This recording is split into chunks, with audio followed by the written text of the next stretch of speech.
Some of you expressed concern about the length of these videos. For your convenience, check out the table of contents on the right-hand side. Feel free to start at the beginning and work your way through the video for some awesome in-depth insights. But if you see what you came for, or just want to see something over that you didn't catch the first time, please feel free. And as always, guys, thanks for tuning in.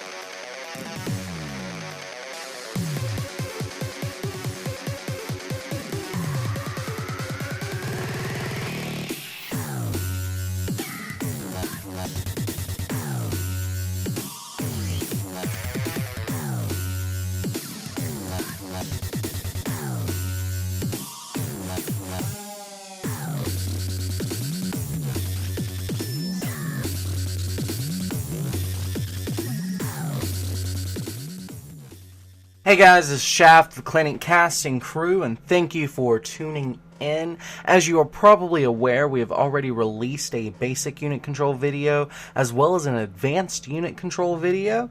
You can feel free to check those out on our YouTube channel. But what you're tuning into now is one of 3 episodes on expert unit control. Now, we did one episode per race, so that's a Zerg, a Terran, and a Protoss. And as a special kind of tribute to the fact that this is expert unit control, we had very talented individuals come on the show and help us record a bunch of good video content to fill this video with. And my goal originally was to have at least one coach of each race come on and talk about their race of choice and how to execute things. It looks like we had a little bit of an issue lining up Zerg people. I think I had 4 coaches lined up over the course of this 12-week debacle. I say debacle because it was actually only supposed to take 2 weeks and it ended up taking 12, but it is definitely worth it. And in fact, it will be me coming on doing the Zerg portion, but that's completely cool as well because we've got our Terran from Australia representing 9th Legion. It's going to be RunAmok teaching our Terran, and at this moment, it looks like we're going to be getting a Protoss in the form of Joel Whitewing Silverman, so no complaints there either. I'm very excited about this. I can't wait to present this to you, and I hope you guys enjoy this as much as I enjoyed making it. Thanks for tuning in, and as I said, this is an expert unit control video that will focus on spellcasters and keeping them alive. Now, this is not just your ordinary standard spellcaster. This will include even things like Marines with Stim Pack or Ghosts. Well, Ghosts, of course, are spellcasters, but Corruptors, for instance, with Corruption, when to use it, how to use it, why it's useful, that sort of thing. So anything basically with an active ability we're considering a spellcaster, and hopefully you guys will enjoy this. Hey guys, IXLRunAmok here, and today we're going to be taking a look at the TVZ Micro. Straight up, we're going to look at Marines on an A-click command and how they don't fare very well against some Banelings on creep. Now, this is just a quick demonstration of AoE damage versus clump Marines. Alright, so in order to do this, we're going to be looking at Marines onto stutter stepping. This is a fantastic way at eliminating as much damage as possible, but we'll still notice on creep, even with our Baneling speed, Banelings are still very effective. Now, alright, how do we combat this? We combat this by 1, staying off of creep, and 2, using the ability of things like Stim. Stim is fantastic. You can see here I'm going to try and bait out these Banelings off of creep. I'm going to be using Stim and then kiting backwards, stutter stepping, and maybe even using a little bit of focus fire.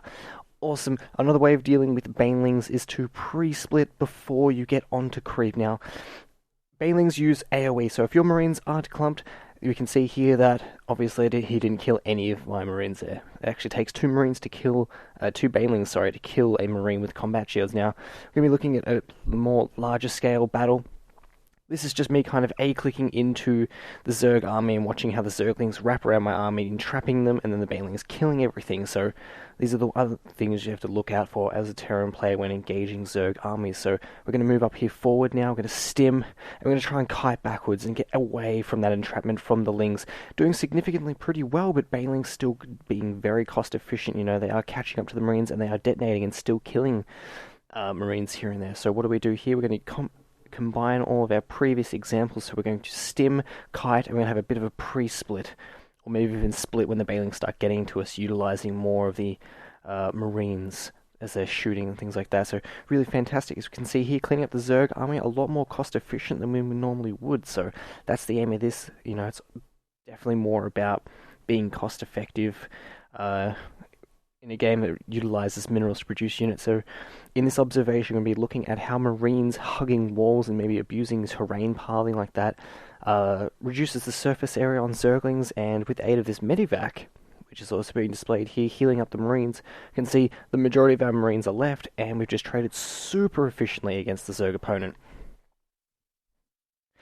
Alright, so we're going to go through a few new examples here from the medivac and some usages it might have in the TVZ matchup. We've got Marine Mortar Tank versus Ling Roach Hydralisk. It's basically just going to be a quick demonstration of A-clicking just to show you guys that yes, this army can beat the Terran army, like the Zerg can overwhelm us, but we'll go through it next with some small little drop micro to kind of lift up units and spread across the damage across multiple units rather than having 3 or 4 of his Zerg units focus firing on the Terran ones. Gonna respawn. Alright, here we go, hitting in. So the focus on this is going to be like, okay, which unit is actually copying the most DPS? We'll lift that unit up first, and that way all his units will shift the DPS onto other units. So lifting up the tank. Tanks are obviously become priorities for Zerg players because they're one of the most expensive units. Just comes back down to the war of nutrition. So with some nice micro there, we got out of it, you know, everything stayed alive. So this is Widow Mines. A quick thing to note about Widow Mines is 3 Banelings can actually kill a Widow Mine. Just one of those things to keep in mind. Now, Zerg players will oftentimes detonate the mines like this by sacrificing single units and then coming and mopping them with the Overseers and the Ling Bane composition with Mutalisks. So how do we avoid this? Well, one way to avoid this would be to split up the mines and have one here and then one kind of overlapping slightly with its radius. And in doing that, if units run past the mines, you know, they activate one. If they get past it and starts to activate another, no problems. We're going to A-click into this right now, and, well, look at that. The mines are targeting the Zerglings, who are now chasing the Marines, who are trying to start a step back. So that wasn't anywhere near as effective. So we're going to abuse the choke here. We're going to separate the mines. We're going to move them up. We're actually going to use parts of our units to create a bit of a wall, a bit of a buffer.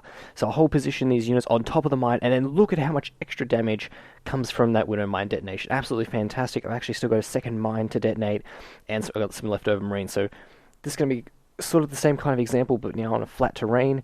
We're going to be looking at the Widow Mines, not really doing anything, just kind of more of a demonstration, really, to say that all of these Zerglings actually just destroy this army with little to no control. So to fix this, we've actually got to start abusing parts of it. We're going to move forward with our Widow Mines, we're going to burrow them, and then we're just going to try and just see what happens. And as we can see here, the mines actually did more damage to our Marines than they did the Zerg army, and the Zerg still won the fight. So how do we change this? Well, we run the mines forward, we stim some units, and then we leave some units forward once again, and then we can kite out the remaining of the Zerglings.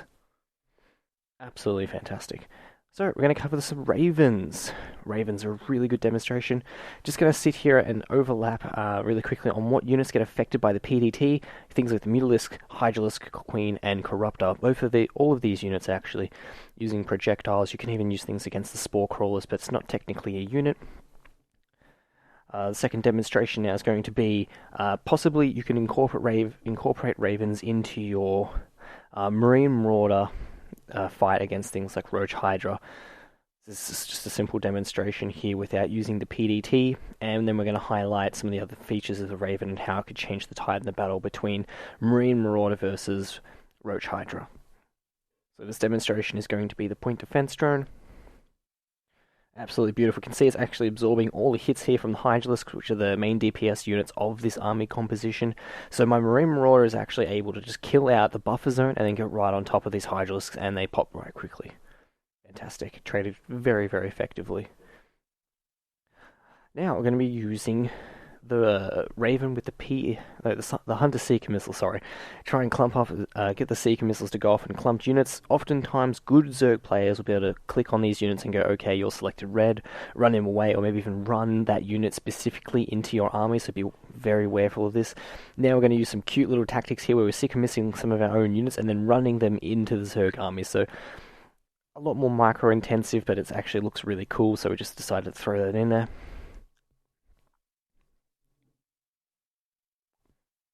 Alright, so we're going to actually go through the turret explanation of the Ravens. Ravens can offer a lot of harassment potential. 2 to 3 Ravens, maybe even one Raven. You can, if it has enough energy, you can send it into the mineral line, just drop down a bunch of turrets. Turrets with the upgrades will actually last for something like 2 to 3 minutes, I think. They're a bit ridiculous, but they just offer the harassment potential on a mineral line. Like drones, things like that die really, really quickly. You might even be able to snipe some buildings with them. And well, they're absolutely amazing. Another feature of being able to use turrets is to create chokes. Now, I love using this in TVZ. If I start incorporating Ravens, I'll use them to really start to screw up the AI from Ultralisks. In this demonstration, it was just really quickly to say, look, this army can beat this army. This Ultralisk kind of just munches through everything. All is G. But as the Terran player, we're going to get innovative. We're going to find out ways of dealing with this. So this is creating a turret wall. The focus of this as well, a lot of his units are going to be bashing up against it. The turrets themselves are going to be offering some extra DPS, and look at that, I've lost a Marauder, and all of his units are now dead. So trading super effectively, and just trading energy to get that done. Here is a quick demonstration of the Ghost. Ghost is a very vital unit, not so much in TVZ, but I do believe in the near future, players are going to start looking to the Ghost to be super effective against things like the Vipers and Infestors when they start to become more there. As you can see, he's just launching the nuke, so we're just demonstrating things like Cloak, snipe ability, be able to disarm things like Banelings if you really had to, and the nuke ability. Nuke's are fantastic at sniping hatcheries and things like that, killing lava. Really good when a Zerg player wants to start to remax.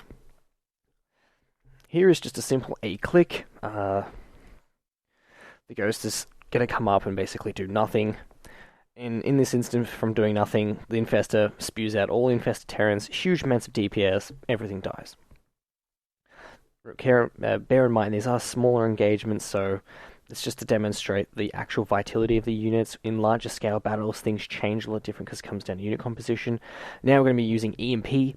EMP is good against Infestors, but let's be honest, EMP is, 75 energy? 75 energy, you're going to take at least 2 EMPs to kill an Infestor's energy, and even then the Infestor unit itself can get away. So a better option is to use Snipe. This is an instance where your Ghosts are just running forward and simply just trying to snipe, yada yada. They get fungled in a group. This is no good. The Zerg units can actually clean them up, and then all of a sudden we've got no other reinforcing units. So a good way to stop this is to cloak your Ghosts, push down the hold fire button. Its original hotkey is F, for any of you who don't know, some of you might have rebound it, and to split the Ghosts up. Now, being in hold fire position, they're not going to start shooting and giving themselves the presence, so there's going to be no minimap pings.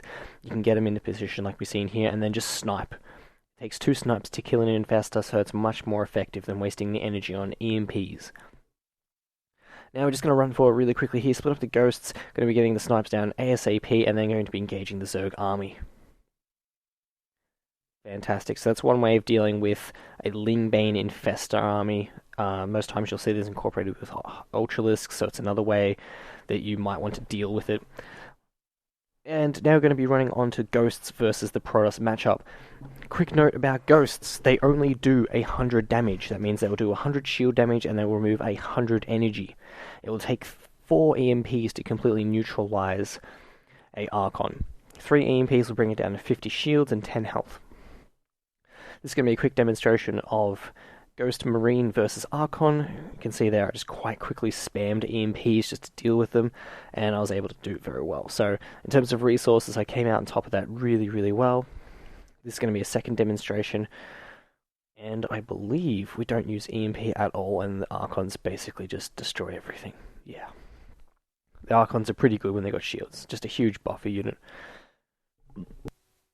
Alright, so this is going to be a demonstration of trying to deal with Templar Zealot. Oftentimes a very difficult matchup for the Terran player. As you can see, I'm just going to A-click and see what happens. And it turns out that my army composition is just better, and this is strictly, I believe, because the Ghosts didn't cup enough damage. So in these engagements, it's going to be now down to the protoss. It's going to start using things like Storm and feedbacks, and, well, all I'm going to use in this instance is Stim. I'm going to try and bait out as many Storms as possible, which can be difficult, and I'm going to try and just avoid that and kill his Zealot buffer, then get to the Templar. So I split off some units. That doesn't work. I've just lost 2 Marines. Oh, big storm on me. I've got to try and retreat out of that. Doing really nicely, but as you can see, I'm getting trapped. He storms behind my army, so therefore the Zealots are pushing my army into a storm. So there's really good storms there by the Protoss player. And I try to kite as best as I can, but the Zealots still remain, being as buffered as they are. So in this time, we're going to try and maybe use EMP or Snipe to try and disarm our Templar from our opponent, which is pretty much the big dealers in there. So decent EMPs, trying to catch those Templar before they morph into an Archon, and then all of a sudden it's a bunch of Marines, 1 Ghost versus this Archon. So to minimize even more damage, we're going to split up our units and then take out the Archon. Kill it before it merges is obviously more optimal. Now in this engagement, we're going to try and use Snipe. Snipe is very effective because it removes the Templar buff. And in saying that, I mean, like, it's killing the actual Templar, so it can't keep morphing in Archons, which means I have to waste more DPS, which means I have to get more EMPs, which means I need more Ghosts, because most times Terran players just won't have that. Now, unfortunately, this engagement didn't go very well for me, because I ate too much Storm. My actual Ghosts died in the process. They had full energy, got feedbacked, and I eventually killed his Templar, but at what cost? Now, we're going to try and use a bit of everything in this engagement, and he's just going to come at us with everything he's got. But, optionally, what you might want to do against a Protoss player is if his units are stacked, and you can catch them while they're stacked, that is the optimal time to drop down the EMPs. But we know this doesn't always work like that. Sometimes you can overshoot with the EMPs, and that's exactly what happened in this. Ooh, another big storm. We're kind of just kiting out of here. He just storms us once again, and unfortunately we can't get it. So we had a few battles back and forth between me and this other Protoss, just for the recording sakes of this, and it turned out pretty well. Obviously, there were a lot of battles we missed, but the main objectives remain. You know, you've got to try and snipe the EMPs, snipe the Templar, drop down the EMPs on clumped units if possible. Like, it comes down to decision making, because if you can get those EMPs, you can get those snipes down, then this unit composition decides to get a much less effective. Like, as a Terran player with a lot more Marines, your DPS just cuts down Zealots before they can get to them. This is a larger scale battle. We're just going to kind of run at each other. I'm just going to drop down EMPs like it doesn't even matter, and just see who comes out on top. I think I got the better of this engagement. Yeah, I really did. Got down heaps of clumped EMPs, and now it's just a bunch of morphing Archons. Fantastic. Alright, so the next problem you're going to face when you go up against decent Protoss is they're going to start having observers in your composition, and we're going to want to try and pick them apart like we would the Zerg player. So that means cloaking units and trying getting snipes off. Removing the observer allows your Ghost to get a lot closer. Getting a lot closer means you can snipe and kill the Templar, and then you can engage the army. He's only going to have things left like Zealots and Colossus. But this is and Archons. So as long as you have Marine Marauder Viking and you get rid of his Templar, you can engage that army on a decent plateau, unless he has like a severe amount of Colossus. But at that point, we're not really going to be worrying about that. This is strictly Zealot Archon Templar versus Marine Ghost, which is the composition you want to deal with this. Going back to the whole observer point. You want to scam, you want to kill as many of these observers as possible, and then you want to get up close and personal, kill his Templar, and just go nuts at it. As you can see how I have a lot of Cloak Ghosts. A lot of Cloak Ghosts. So there's just some small demonstrations for you guys. Optionally, Protoss are going to start wanting to get more than one observer if they realize this is your tactic, because sniping one observer can be quite easy. It also depends on observer placement. In this game, we got observer speed, an upgrade not too greatly utilized by our Protosses, But at the same time, he can still see what's going on.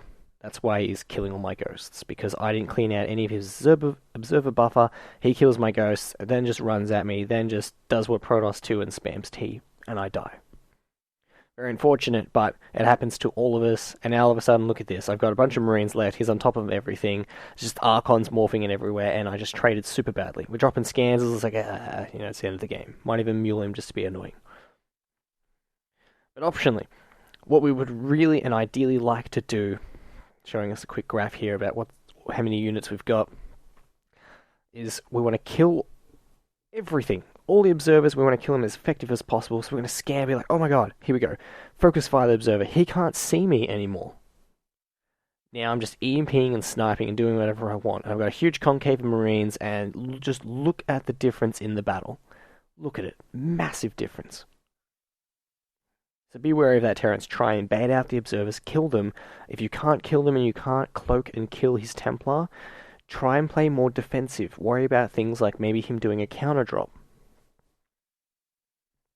Alright, in this instance, it's kind of scanning, trying to kill as many observers as possible. This is just a very big bait out. This is what late game on a high level TVP looks like. It's smaller amount of units doing more squad type work. I'm going to be getting some big EMPs. I'm trying to use small groups of ghosts to do damage rather than big groups of ghosts, because then they're just going to get stormed. Huge EMPs going down, and it still might not be enough. Trying to recall all of these battles. Oh, not doing too bad. The Archons are actually being left alone. Here comes the Templar by itself. 2 more Archons. Yeah, not the best engagement for our Mr. Protoss. So it's just a demonstration of using scans and small squads of ghosts to clean out observer buffs.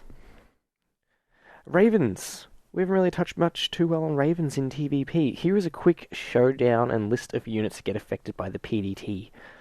Phoenix. Super fast at killing the energy.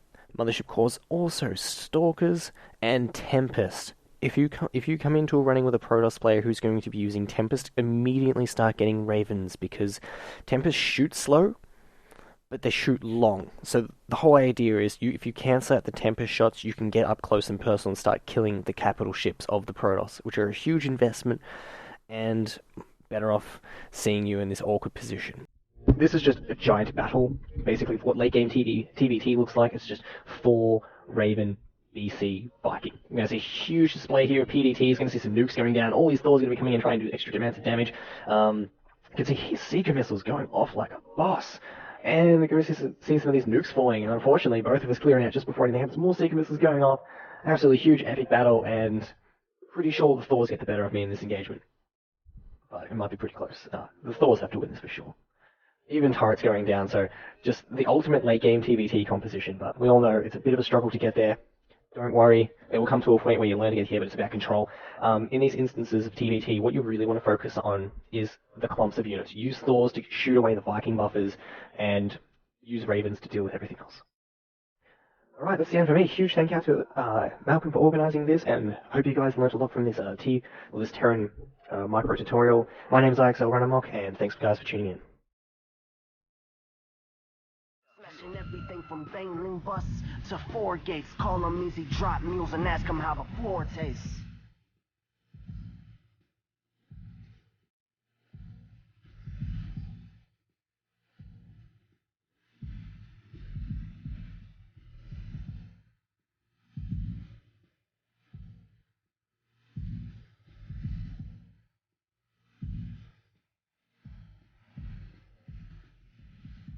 And I'm back.